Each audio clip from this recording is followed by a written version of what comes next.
Hi, everyone. Welcome to episode 38 of This Valorant Life. In this episode, super excited to have Ben Rolle on. I hope I'm pronouncing your name correctly, Ben. Ben is the CEO of Ascend. Ascend won Valorant Champions in 2021. And still, that is the best panel skin. You can fight me on that. With that, Ben, you are also a talented poker player, so you're a man of many talents. But where I wanted to start was when you won Valorant Champions 2021, what was that like for you and the organization?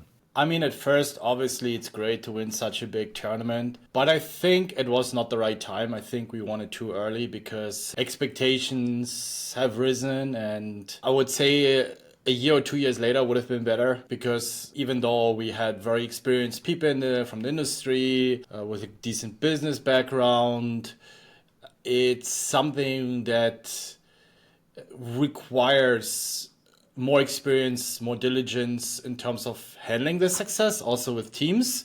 Yeah. Looking back, we would have done a lot of things differently following this year, and it was obviously very important lesson for us as an organization and all the stuff included.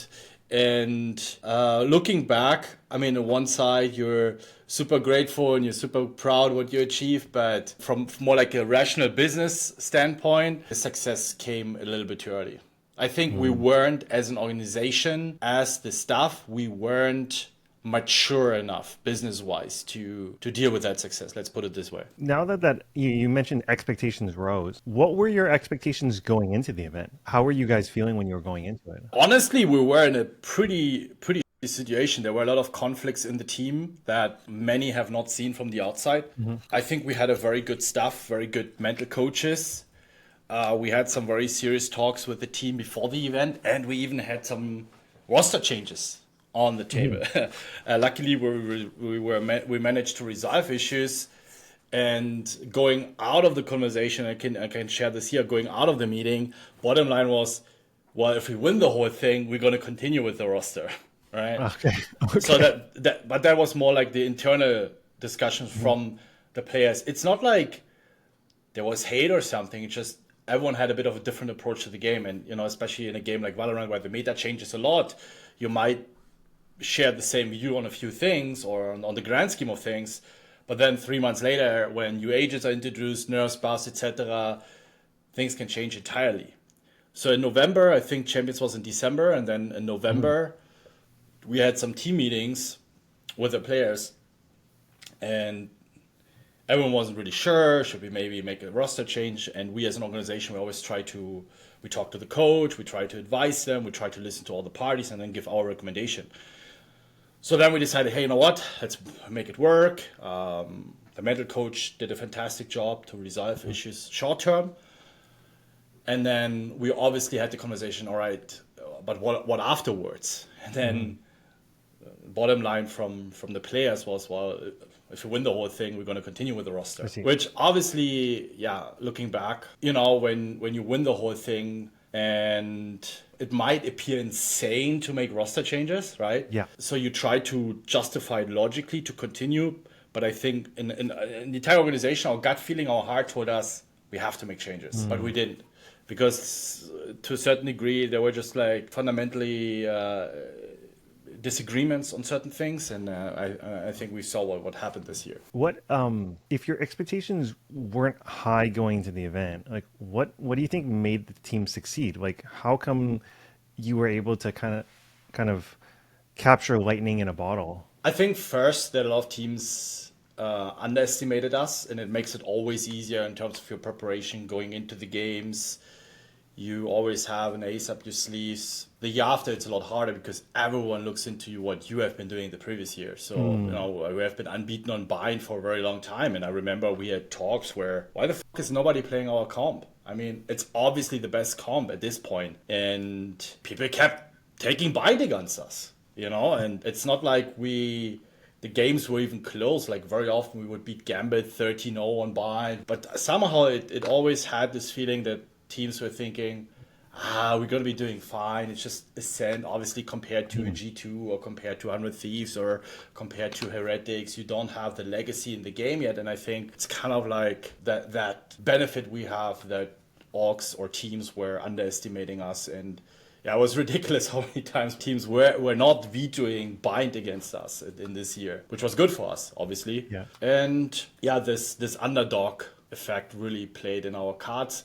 I think the meta served us really well with Jet being incredibly strong and having CNET, and Yeah. we had a very strong, very deep map pool. Yeah. We only had a few maps where really, I think Fracture was just, we just couldn't make it work. And then we were playing against certain teams that just usually had 2, 3 bad maps, and obviously it gives you more flexibility in your vetoing. It also makes other teams a bit more predictable, and just overall I felt like our team always and our coaching staff had a very good preparation going into the games, and then on top of that, the firepower we had in the team, it Yeah. just matched very well. Just the few kind of like issues we had before Champions made it a little harder, in my opinion. And it was a bit shaky. Remember the group stage, the match again, the Yeah. infamous match against our Brazilian friends. But from then on, I think it gave them also a bit of release and just, pushing through. I think that was Breeze, right? It was Breeze, yeah. Yeah. I don't It know was why I Breeze. remember that, but I just remember the rest of the tournament. Like, I mean, CNED is always CNED, but I remember Zeke and Starkso just popping off Yeah. when the team needed it. You mentioned about maturity, that you guys weren't mature enough on the business side.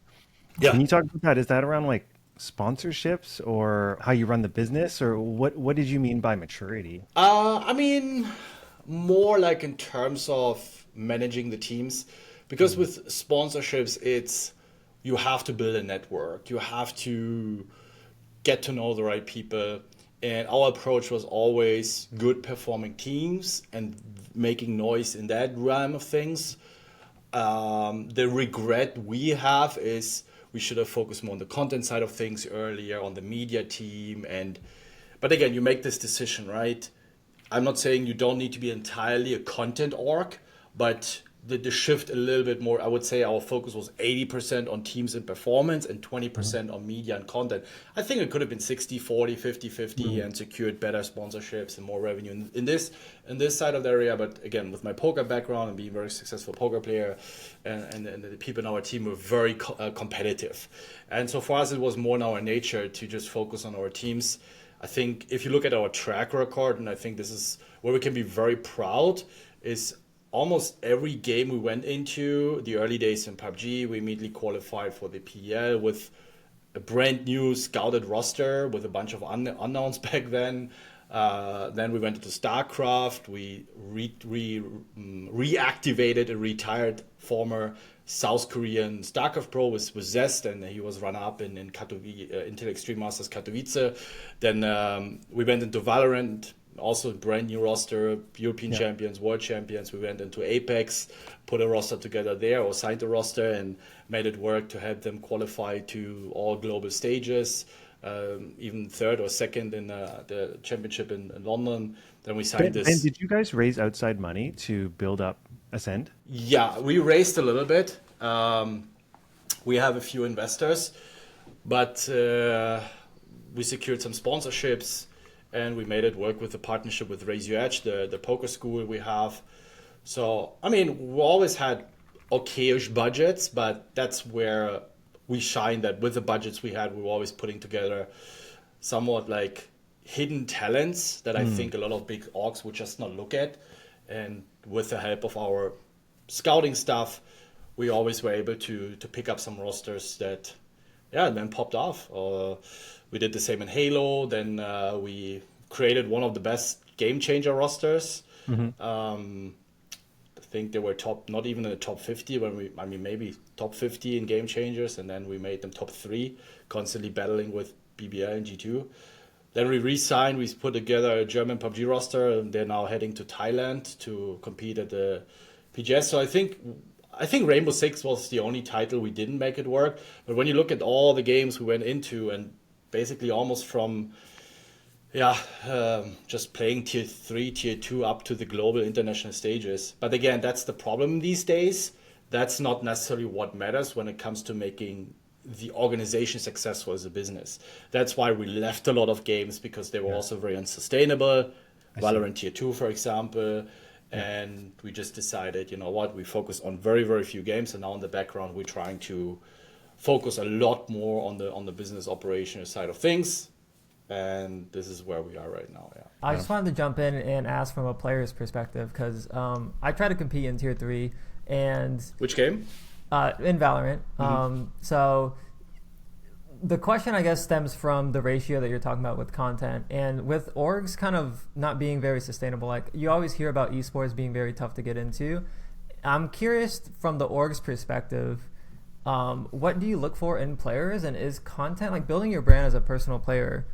Would you say is more important nowadays than performing? Because there's a lot of unsigned talent out there, and I would imagine it's more valuable for an org nowadays to get a player that has a bigger brand than potentially being a bigger player. Obviously, if you have a certain following, that helps. That always makes up for the fact maybe that you're not the most cracked player in terms of aim, in terms of skill level. But it really depends on, it's the same when you hire at Microsoft, when you or you apply at Microsoft, when you apply for Google, right? When you apply for Sentinels, maybe they will pay more attention to content creation side of things, or 100 Thieves. If you apply for an org where the competitive is more on there and they don't have like a big content creation team, then obviously, you should probably emphasize more on your skill. Again, it's not like a player applying for Sentinels, because it's not like black or white, it's not 0 or 1, it's not binary, it's more like a little bit more emphasis on the content side of things, that maybe the following that can help you to land your deal more than with a different org. What I'm saying is, same as if you apply at Google or at Facebook, it has different requirements. So doing a bit of research and what they're doing, how's their socials looking like. And some might say, well, I'm not a tier 1 player yet and I don't have a big following. And especially in these days, you've got to be a little more creative. Maybe you know how to edit videos. So like, hey guys, I understand esports is difficult. I want to build this roster, or I have this roster. Can you guys sign us? On top of that, I can help with the editing, 3, 4, 5 hours a week. And some people might say, well, Ben, this is crazy, right? You're being paid as a player. I'm just forwarding you the message. I'm just telling you the reality. If you want to make it work, if you want to pursue that dream, you got to think outside the box. I'm not making the rules. And I know a lot of my colleagues and friends from different orgs, we reject most of the offers, even though it's the third best team. Rocket League offers from really good teams. Rainbow Six offers. We got a Halo team, top 4 in Europe, that actually wanted to play for free for us, and we rejected it just because it's not even worth that my editors that I still have to pay for. So they're always hidden costs and fees. Nothing is ever really for free, and even rejected those offers, right? But it might change if they would have said, listen, Ben, one of our guys, he has some experience with editing. We can edit our own reels or content. The other guy is a copy, whatever, right? It's like the more you throw at the table or in the ring, the more likely you're succeeding or you land a deal. And again, yes, I understand when some people say, well, I don't want to do this. I don't want to do X, Y, Z. Well, fair enough, but then don't complain if you don't get a job, if you don't get a contract. Esports right now is a bit in a rough market, and very often when the market is rough, it means people are not being paid, people are being underpaid, there aren't many jobs available, so that means you have to become more valuable. And the thing is, the tables will turn, and maybe in 5, 6, 7, 8 years, you will reap the fruits that the amount of work you do right now will be paid 3, 4, 5 times higher, or just the playing is enough. I remember when we got into esports, PUBG, the tier 1 scene, all of the big orgs were there. We had in Europe 15, 16 slots. Everyone signed a big team. Every player was getting huge salaries. Now it's like a quarter of the salaries that has been paid back then. Yeah. It's just the times have changed. You will see whether it's an Apex, a global events, that half of the lobby are restricted. Are free agents. You see it in we've seen it in Halo. And you see it in other games as well. I see it in PUBG global events that there's still just like random or even European events now. The grand finals, there were probably 6, 7 rosters where just a mix of players coming together and giving it a name. That's reality, accept it or What not. I'm hearing is like there is a almost this spectrum right now. We used to think it was just all about skill and talent and your performance in the game, right? But the reality is most players make more streaming than they do playing, and so content has flipped on its head what we think is really important. And especially, I think given content is more valuable right now, um, given the esports winter we're in, when there isn't a lot of funding, it means that content is really the lifeblood of a lot of orgs to keep the lights on, right? And so there's an element there of being able to lean into it. This is where we always talk about. This came up in another podcast, Ben, where we were talking about how like Zelsis is probably the ideal esports player, like very good player, but also just loves doing content. Um, I wanted to ask though, I saw your post. The reason I reached out was I saw your post on Twitter around the struggles of Ascend in Tier 2 Valorant. What are the particular economics in Tier 2 Valorant right now that make it a struggle for orgs to make it work? Well, the problem is there are no economics. Do the Tier 1 economics work? I mean, I don't know. I think it should. I have a bit of obviously when we applied for the VCT and we Right, actually were in the final round. We were at the interview stage in Berlin. We had insights in the in the financial support and the milestones, the goals, the expectations, and everything. I think Riot is paying quite a lot of money to the tier one teams. I would believe, unless maybe the expectations have risen, that they say, guys, we want this, we want that, we want this. But if you compare it to League, where have to pay millions for a slot, it's essentially being in the franchise for free. So I'm pretty sure, Pretty no, sure you can you make for it work. sure make it work. I mean, I'm pretty sure, and that's why the gap is so big. I think tier one gets a lot of support, gets a lot of love, and tier two is just up until. I mean, I haven't really expected it. I would have been surprised, but nobody has reached out from Riot. Any of the orgs to say, "Hey guys, what's going on?"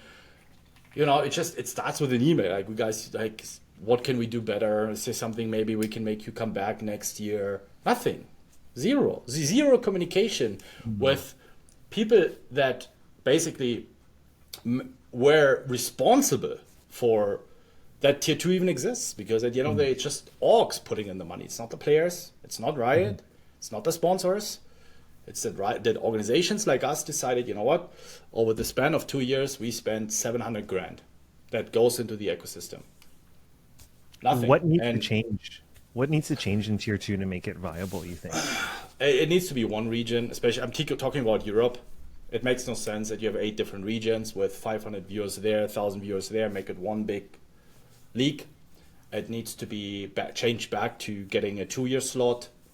It needs to be changed to 2 teams getting the slot. The incentives are way too low, and you need some sort of financial model, either through a challenger's skin, either through higher price pools, or a little bit, and this is here again what I am advising for, and that would save Riot a lot of money for the security teams and anti-cheat teams, because there is obviously some, I mean, I cannot prove it, but I'm pretty sure there's also a lot of match fixing and cheating Because going the on. because of the amount of leagues. Yeah, it's very hard to monitor. It's very hard to enforce. It's just, you have 8 leagues with 10, 15 teams. It's just, I'm pretty sure it's, unless Riot spends a lot of money there, maybe that's the case. But again, I'm just speaking, it's just my opinion, right? I have to be correct here. I cannot say I can prove it.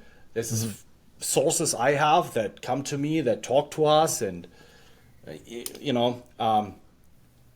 I have to disclaim this here. But this would be easily fixed because players have nothing to lose. Most of the players, they're not part of an org. I mean, all leagues combined, you have, I don't know, 60 orgs, and maybe 10, 15, 20 are paying a salary, and the others are just doing it For free. with a dream for free. So now if you have someone approaching you, hey, I have this tool, or maybe, I give you 1 grand if you fix this game, or you fix this match for me. Why not? What do you have to lose? Yes. So and this is just completely very normal human nature. Nothing to lose. You get something to offer. Well, what if it goes wrong? I'm still not getting anything. I get €0. So if I get busted, I still get €0. But if I don't, I get 1,000, 5,000. And especially in certain countries in Europe where €1,000 is a lot more worse than, let's say, in the Western countries, right? It's normal. That's the economy in Europe. Now, I think it happens across all Europe. But I think it's more established also in Counter-Strike in the eastern countries of Europe. And I'm a big fan of Eastern Europe, don't get me wrong, that's why I moved to Bulgaria. But this would be fixed. Everyone playing in Tier 2, give the players a small minimum salary.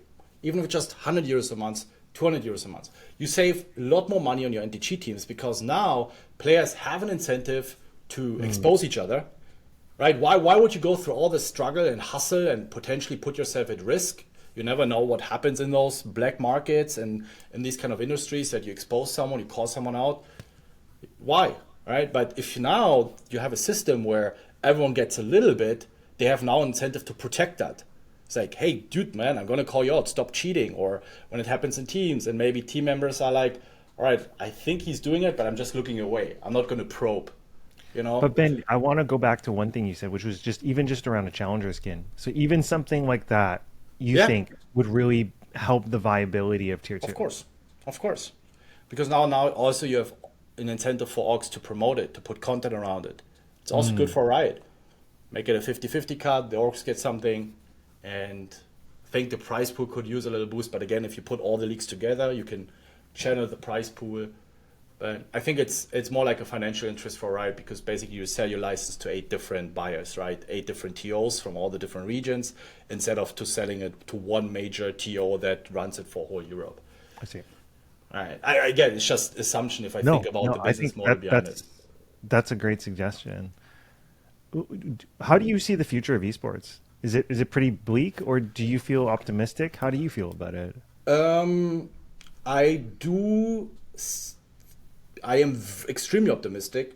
How old are you? I am 38. So you're roughly my age, and looking back, when we grew up, we would be playing outside with a ball or whatever, right? And now this generation is growing up with iPhones, streaming. So now when this generation turns 18, 19, 20, so it slips into the demographics of having a higher buying power than being 12, and their first touching points with entertainment is mostly, but a lot more than our generation.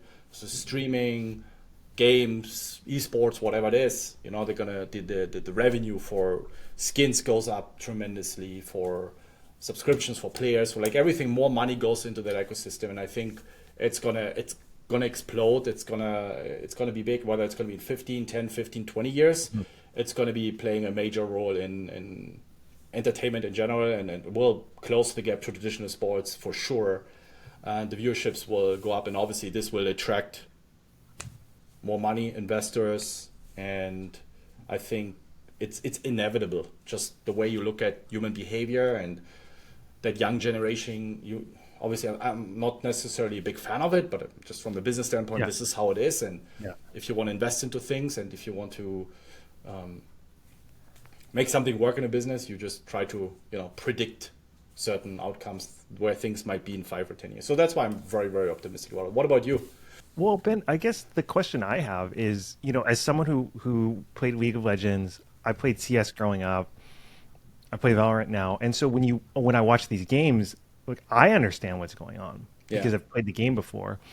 I think the tough part when I think about the most valuable league in the world is the NFL. Mm-hmm. And part of the reason I think the NFL is really appealing is not just because Taylor Swift is dating Travis Kelce, but it's because when you watch those games, you don't have to understand the game to understand these athletes are incredibly athletic. They're almost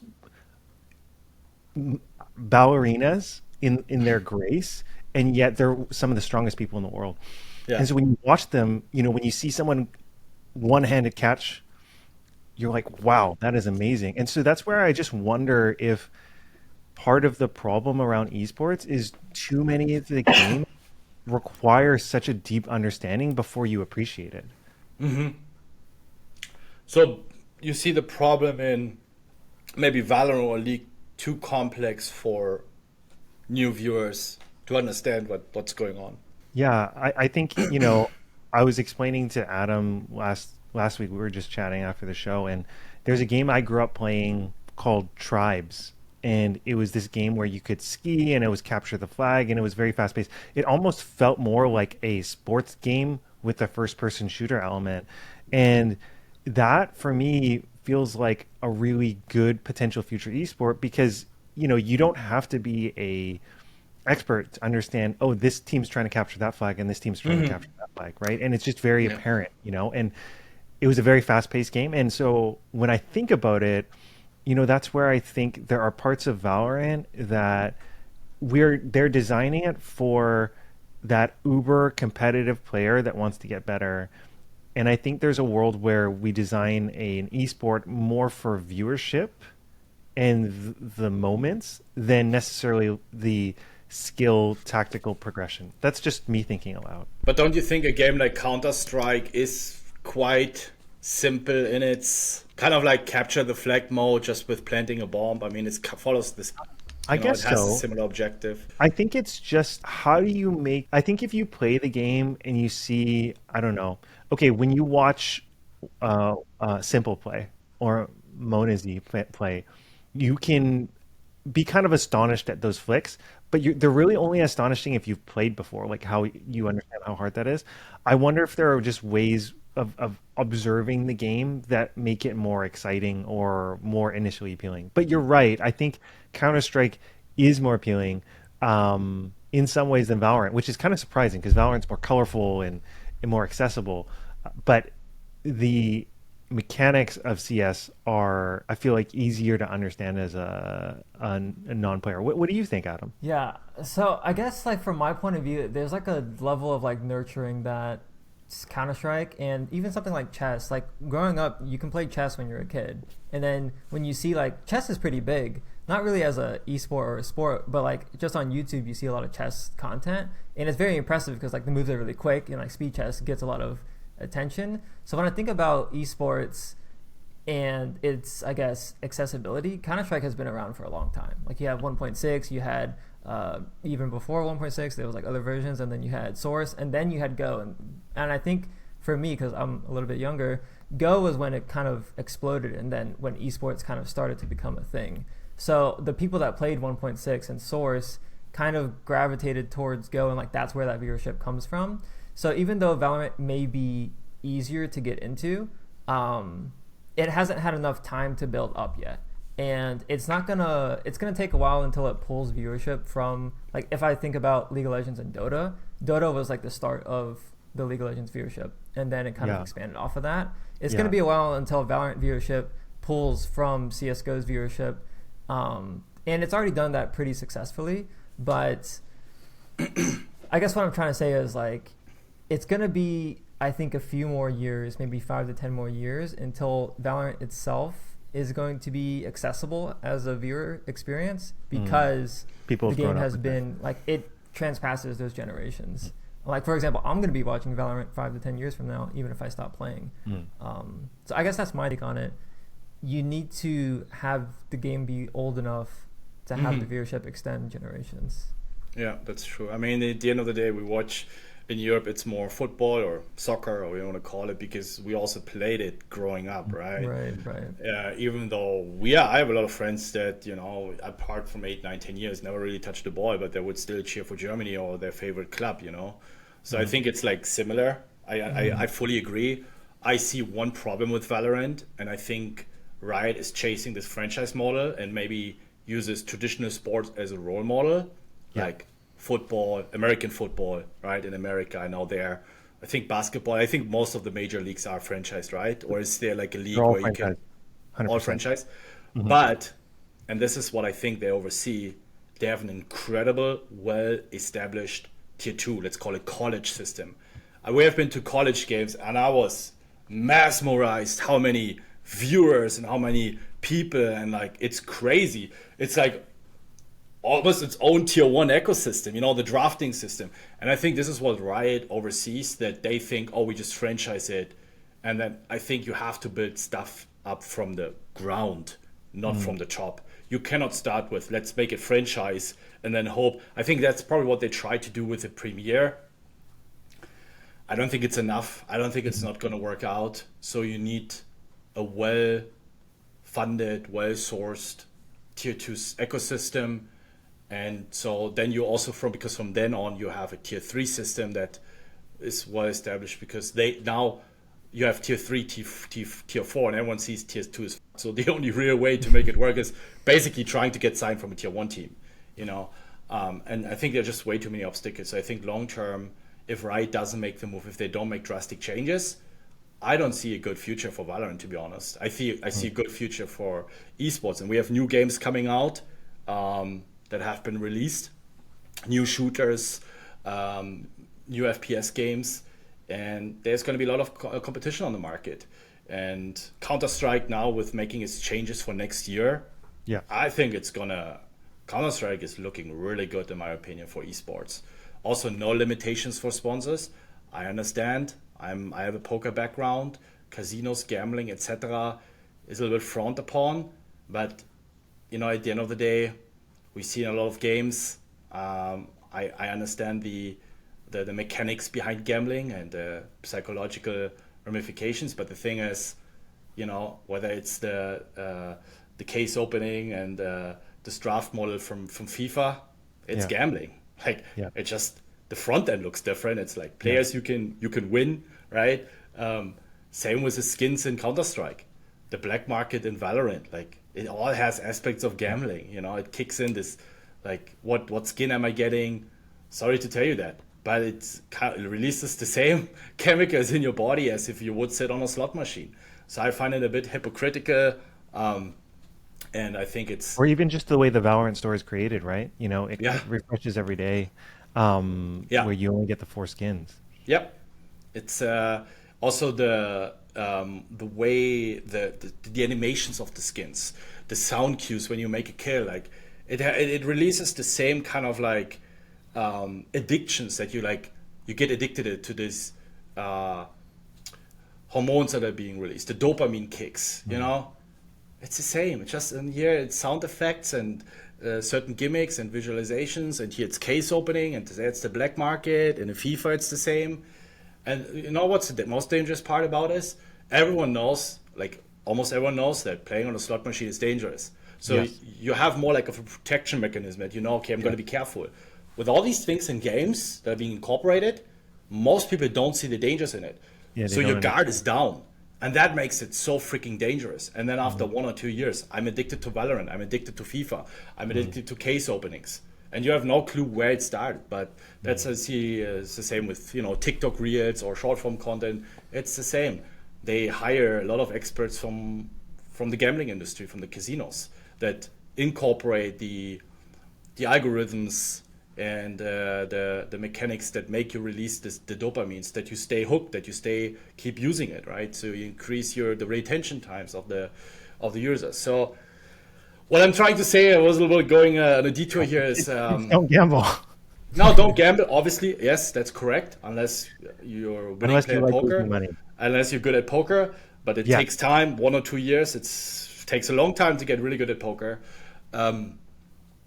That I find it very hypocritical, and this also made us leave Valorant, because we couldn't work with betting operators. Your typical sponsors. It's like, right. Ben, I wanted to just rewind to another part of the interview, just because I didn't get to ask. You mentioned that Ascend, you felt like part of your competitive advantage was you were able to fairly consistently mine and find hidden gems and hidden talent. What do you think you were good at in finding those hidden talents? It's a variation of different factors. First, our head of esports, Crimson, is really good at finding those in the first place, and then we have a list. But then it's more when it comes to working with the players, that we see what potential issues there might come in the future, right? You have certain characters, and you can already predict a little bit the potential conflicts that might come up. What our values are in the organization, and this is something we're repeating over and over again, is, hey, we want to be good at problem solving. Because no matter what team you're working in, whether it's in a company, whether you're an owner, whether you're a CEO, whether you're an esports pro, think for yourself. There have always been problems. Maybe you have 2 or 3 months of a honeymoon period, but there are always going to be problems. So instead of striving for, hey, let's put something together that has the perfect synergies and where there's only harmony, no, because it doesn't exist, it's unrealistic. Just become good at problem solving. And this is also what we are preparing our players and teams. We usually then have an onboarding call, we chat about it, and we tell them, hey, one thing we expect is when there are problems, we talk about it, we resolve them. And obviously then it goes deeper and much deeper, and then our mental coaches are working with them as well.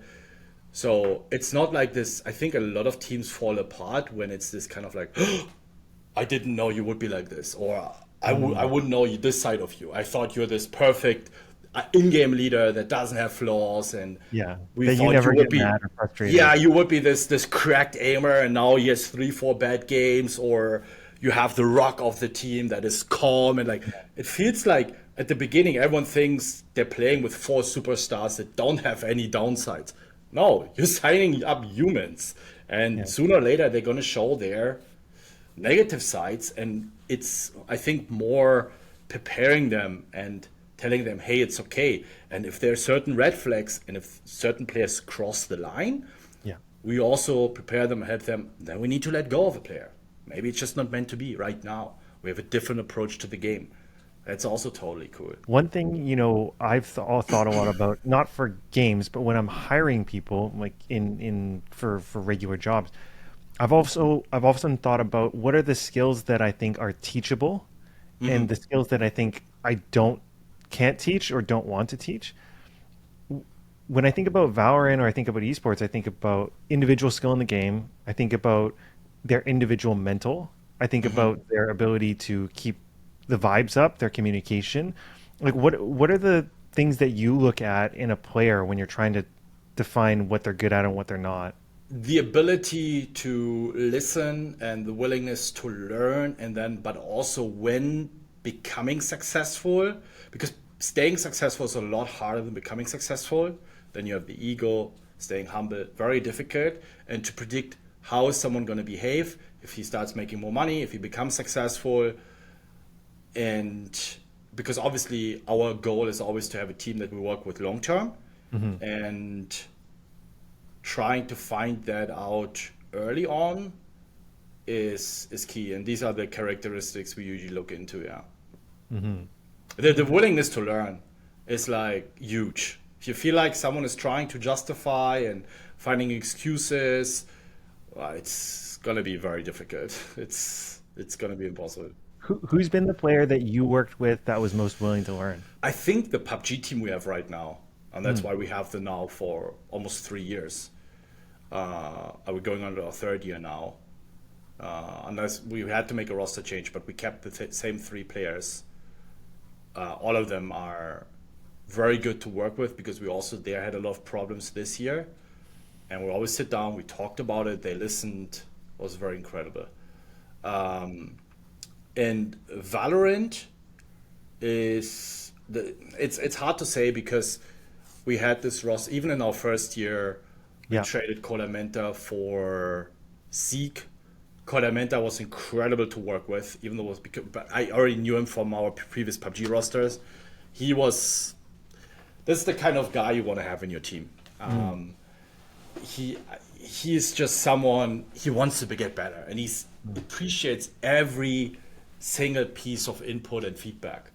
And it's like, I want to learn, I want to listen, like I want to, become a better IGL, and those are the guys you want to be working with. And you always have some players that you have to be a bit more careful because then, what are you trying to tell me, right? It's like, listen, man, like I'm 35, you're 20, it's your first contract. I can tell you a lot. You might be cracked at the game, but you have no fucking clue how to behave in a team. You have no clue how to get better. Right? And this is something when you see a player that understands. For example, Beast Mode was one of the few success stories we had that probably very few really noticed. So he was the sixth man on our roster last year. He never really got the chance to prove himself, but he was so hard working and was joining in as a six and listening into the scrims, doing analysis and all that stuff. But he also lost insane amount of weight because we also pushed him. We'd push our players, everyone. Hey man, it's not just playing; it's also outside of the game. Your health, the shit you eat, how often you move your body, especially for gamers, very difficult. And it will correlate with your performance. And even though he wasn't in the main roster, he took it at heart. And he made a whole transformation while he was with us. So I think NBS also played a big role in that. And that was great to see. And when he left us, he looked like a complete new guy. So That's amazing. Where did he end up, Ben? I think he was then signed for Mouse Sports. Okay.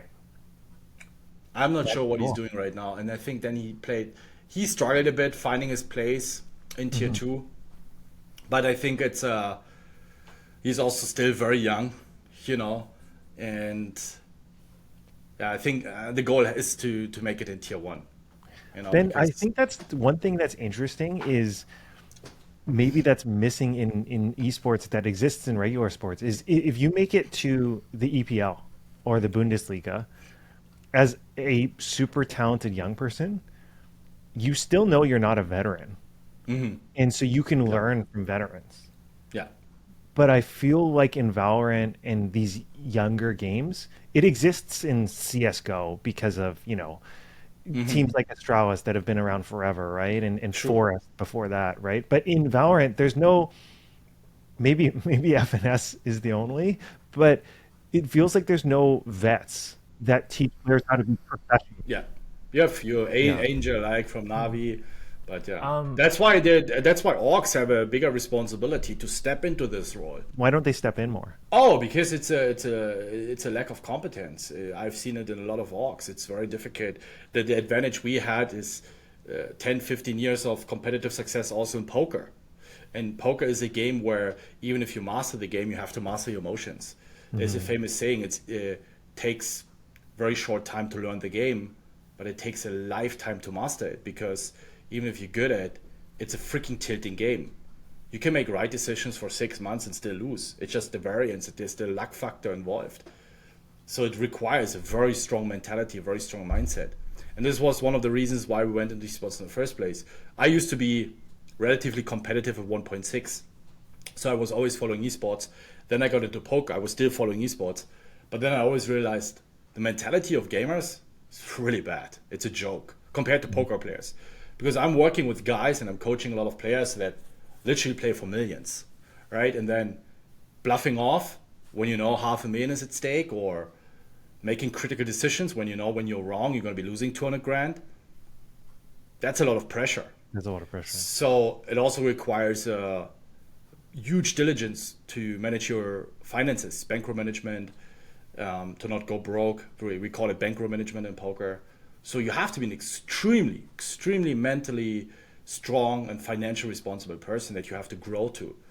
So that mindset a lot of esports players have, even though if they were great at the game, there would be complete disaster in poker. Yeah, so I was thinking matching that mindset that people learn in poker with what we learn there, how to perform under pressure, to match it with esports players' skill level. It's gonna create the ultimate players, and this is what we try to teach and try to combine. And I think the success we had showed us, hey, we were doing pretty good. Obviously, we can also improve, and obviously, we also did a lot of mistakes.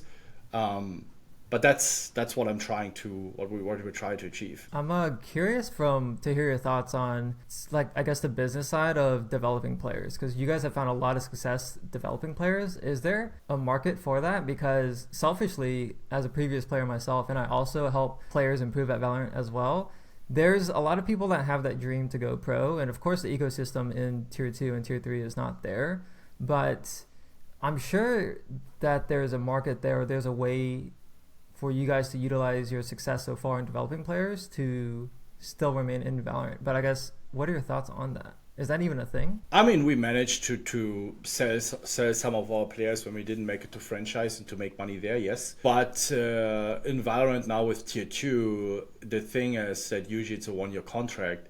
And when you develop the great play, and that's probably the next thing about ecosystem, that Riot enforces some sort of fee that orgs have to pay, like some sort of compensation. Usually you have it in football, if you develop a player and then he's being signed, that there's some sort of compensations as well. Transfer fee. No, I'm not talking about the purely transfer fee. It's also very even, because yes, we would try to go for negotiate transfer fees, but the problem is if the season is over in Tier 2 in August or September, and you know the new season in Tier 1 starts in January, org's gonna be like, well, we could buy this player or we could just wait until January. Yeah. So what can you do there? But that's what I mean, that even if they get a player for free, but then if they resell them later on, that there's some sort of compensation for you, or if they hit certain minimum amount of games throughout the season, or they hit certain goals, maybe they win or top 3, that you get like as an org. And that's how we could have built, because we transferred a lot of players to Tier 1, right? Like CNET or Colamenta or Bone Cold even. Yeah, Bone Cold, so I think Monster was also supposed to be transferred, but then he retired. I'm pretty sure some of our players right now will be picked up from Tier 1 teams. But then we would have managed also to, make it somewhat attractive. And that's not like a lot of work for Riot, right? That you have some system in place, like, hey, if a Tier 1 org picks up a Tier 2 player, it's mandatory to have those minimum bonus requirements in the contract, that Tier 2 orgs who do the work to develop the players are being rewarded for nothing. Right? It would also help the ecosystem. But yes, back to your question, that's why I think Counter-Strike is a lot more attractive for us. In other games, there was just no buyer. Like even if when we dropped our Halo roster, the best roster, like one guy went there, another guy went there. It's just there was no interest. Same for our Apex roster, stayed unsigned. We dropped them for free, and not even orgs wanted to pick up the players. So it's not that the players are not that valuable. It's just orgs don't want to spend money on the game. So Ben, well, what's next for you? So now, until the end of the year, we are trying to improve the business side of things. Yeah. And we're currently talking to lots of different parties when it comes to Counter-Strike. It's 50-50 whether we're going to be in Counter-Strike next year. But we're not in a rush. We really enjoy working with our PUBG team. And even if we're just in one game, that's totally cool. Building a community there. It's a very strong fan base. And obviously trying to monetize that with partners. I think PUBG is a sleeping giant. It's the esports ecosystem, even though it also has its flaws. If you compare that with Valorant, we have 3 major European events throughout the year. Then we have a Nations Cup. So we have a guaranteed of 4 big international events throughout the year. Yeah. Which is pretty good. Also good for Tier 2, because yes, there are some invited teams, but I think half of the lobby can qualify. Yeah. It's a lot of open qualifiers. Yes, it's a lot of opportunities for Tier 2 teams. And then from those European events, you qualify for international events, and you always qualify for 2. So you have potentially, I think, 9 or 10 really big major international events throughout the year. Compare that with Valorant, where Ascension basically was our only one international event. One large event. And considering this for, let's say, it's 50-50 with franchise, because you have a couple of global partners that always get the invites, but it's only very few. So that's a pretty good system in my opinion. But somehow I think also we and other organizations and also, have a hard time finding the partners, because PUBG, it's not League of Legends, it's not Counter-Strike. It's not like if I go to partners, and that was easier for us to secure sponsors. Hey, we have a very successful Valorant team, was a big hype game. PUBG is like, I always have to say it's the Fortnite for grown-ups. And then it's like, I know Fortnite, my son plays Fortnite, tell me more. And that's always a bit of an obstacle, because the viewership is not as insane as League of Legends, but it has the strong repeat viewership. an investment. Yeah, and also it's an older audience, so higher purchasing power. I Yeah. mean, a Valorant kitty doesn't have $150 for Yeah, your they don't have. keyboard. And if it's going to go into skins. Yes, So 100%. conversions are a lot better in PUBG. Activations we did, I would always advise go for PUBG, go for Counter-Strike, even though you get a lot less views, but you will get more sales. Ultimately, it's better for sponsorships to work with brands that are Counter-Strike or Orcs that are Counter-Strike, PUBG, maybe Rainbow Six, because who's typically watching those games? Like 27, 31, and Valorant. What's the average age of? Zed, do you know what's the average age of I'm guessing it's under Valorant 20. players? Under I think 20 it's for under sure, 20. right? Yeah. Thank you for coming on. It was such a pleasure having you on here. Thanks for sharing your experience. I'm sure I got a lot out of it. I'm sure people listening will got a lot out of it. To everyone listening, thank you for joining us, and we will see you next week. Thank you guys for inviting me. It was a pleasure and great questions. Thank you so much.